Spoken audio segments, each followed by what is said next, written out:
nangyari ito dito mismo sa bayan ng lugar ng Lawang Kupang. Mahal na araw nun. Galing yata kami ng dipong ko sa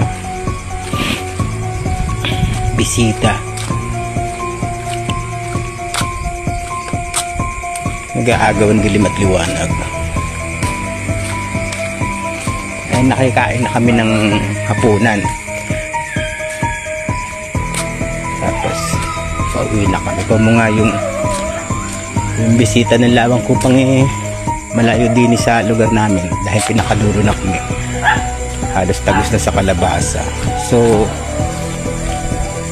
madalas kaming makikanado din sa bisita ng kalabasa. Pauwi na nga kami.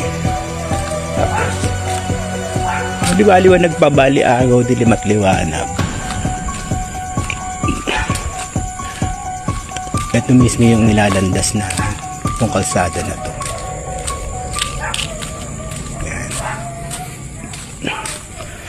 Hindi lakad lang kami. Kasama ko hindi kontino ko. Gusto matapat kami sa mga ilalim ng punong mangga. Ilalim ng punong mangga. Pinauna niya ako ng konti. Pinauna niya ako sa, sabi niya, "Rone, mauna ka konti." Sabi ko, bakit kaya? Wala naman, hindi naman ako natatakot.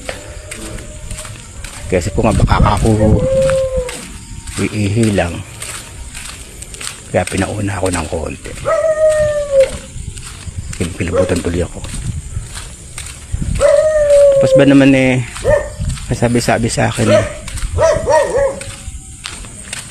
Rone, ikaw wag kang lilingon kahit ano mangyari. Tumatayo tuloy balahibo. Namamalagi. Tawag doon. Nangangalisag balahibo. Sabi ko, bakit di ka tagal mo naman akong umihi. Basta ikaw kalilingon. Tabay lalakad mo.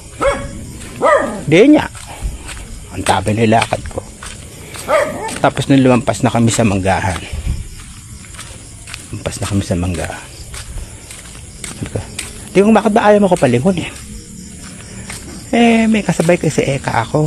Baka matakot ka. Tayo.